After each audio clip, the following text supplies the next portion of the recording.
Save Floppy. The last magic adventure had gone wrong. Floppy had been left behind. A giant bird had flown off with him.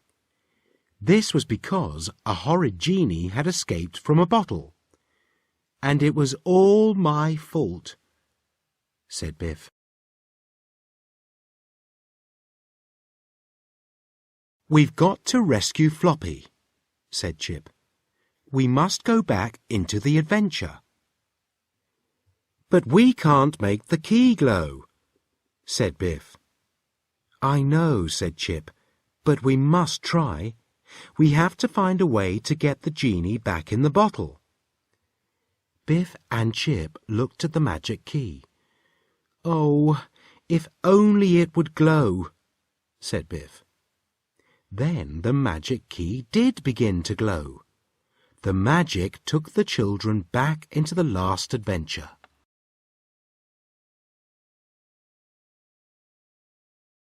The magic took them to an island. Biff had been there before. It was the island where the giant bird had flown away with Floppy. Kamar was still there. He was with his father, Hassan. Hassan and Kamar were mending their boat. Kamar ran to meet them. "You have come back," he said to Biff.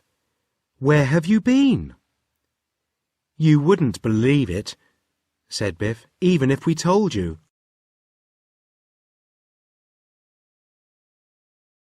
"This is my brother Chip," said Biff. "We have come back to rescue Floppy." Kamar shook his head. "That will be very dangerous," he said. "The giant bird took him up to the top of that mountain." "I know," said Biff, "and that's where we're going. We must get up there as fast as we can." "Stop!" shouted Kamar. "Don't go! Have you forgotten about the evil genie?" "We'll worry about him later," said Chip.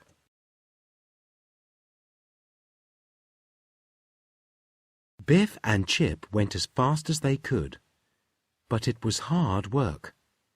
They had to climb over big rocks. At last they came to the mountain. Biff was tired. She sat on a rock for a rest.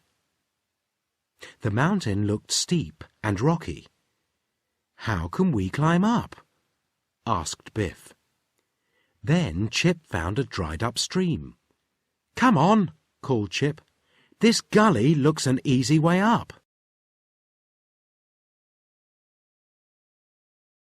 Biff and Chip began to climb up the gully. Suddenly there was a loud noise and a terrible smell. It was the evil genie. He was standing at the top of the gully. "Ha!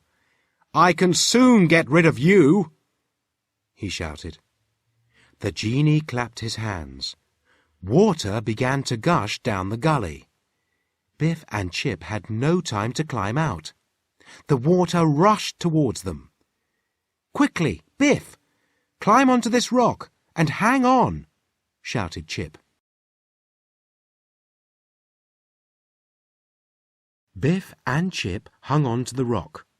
The water roared past them. Biff and Chip were frightened. "What are we going to do?" shouted Biff. "I don't know," called Chip. "It's too far to jump to safety." Then they saw Kamar. He had followed them to the mountain. "Hang on!" he shouted. "I'll soon have you safe." He threw a rope across the gully. It caught on a branch on the other side. Biff and Chip climbed to safety on the rope. "We are so pleased to see you," said Biff. "I thought we'd never get off that rock." "The evil genie did this," said Chip. "It's a good job I came when I did," said Kamar. "I came to help you rescue Floppy." They began to climb the mountain again. Biff and Chip were pleased that Kamar had come to help them. The giant bird was flying high above them. "What have you done with Floppy?" yelled Biff crossly.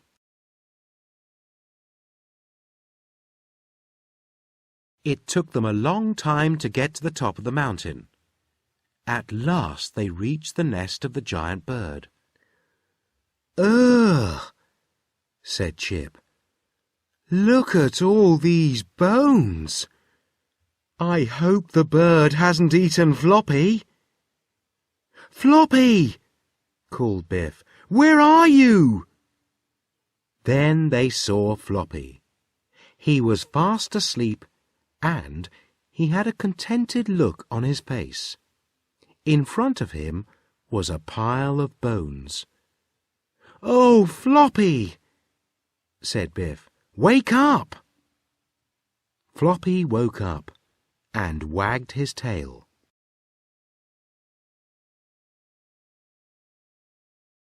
"We must get back quickly," said Kamar. "The evil genie may use his powers again." "I'm glad we're going," thought Floppy. "But I'm sorry I can't take all the lovely bones." They went down the mountain as fast as they could. Then they saw Hassan. He had come to look for them. "I am so glad I have found you," he said. "I have been worried about you." "We are all safe," said Kamar, "and we have rescued Floppy."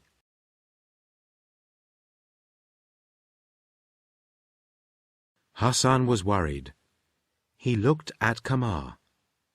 "The genie may use his powers again. We must get away from the island as quickly as we can," he said. They began to load things into the boat. Chip looked at the old chest on the beach. It had been washed up in a storm. "I don't know what's inside it," said Hassan. "It could be treasure." "Why don't you open it?" asked Chip. "I don't have a key," said Hassan.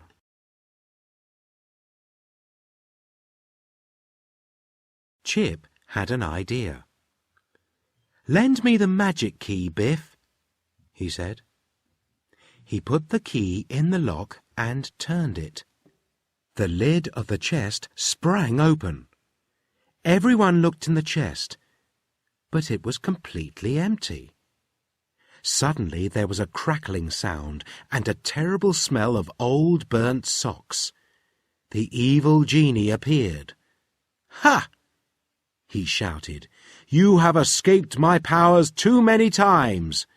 Now I will deal with you, once and for all."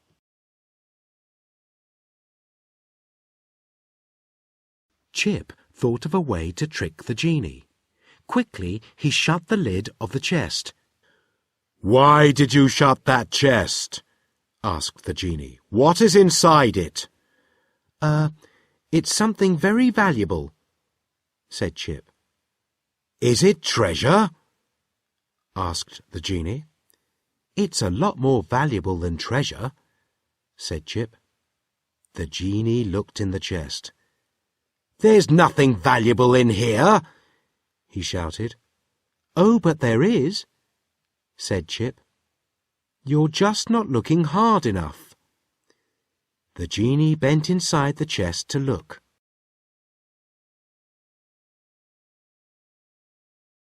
Suddenly, Chip pushed the genie into the chest and slammed down the lid. Then he locked it with the magic key. "How dare you!" shouted the genie. "You will pay for this when I get out." "But you can't get out," called Chip. "Oh, yes, I can," shouted the genie. "I can't get out of bottles, but it's easy to get out of a chest." "But you're locked in," said Chip. "We don't believe you can get out." "I'll use my powers," said the genie.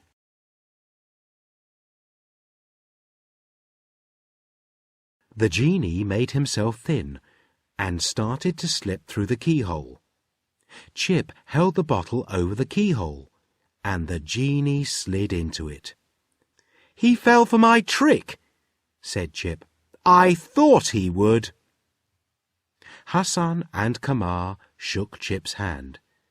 "That was brilliant, Chip," said Kamar.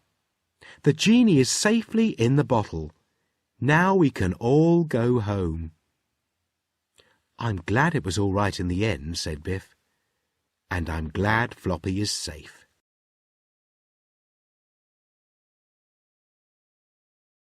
The magic key began to glow. It was time to go. "I bet Floppy hated this adventure," said Chip. Floppy looked at them both. "I don't know," he thought. "I quite enjoyed it, really." The magic took them home. Kipper ran into Biff's room. "Hooray! You rescued Floppy!" he said.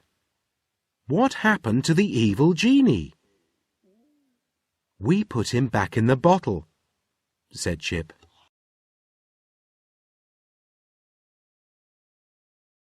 The children looked at the little chest.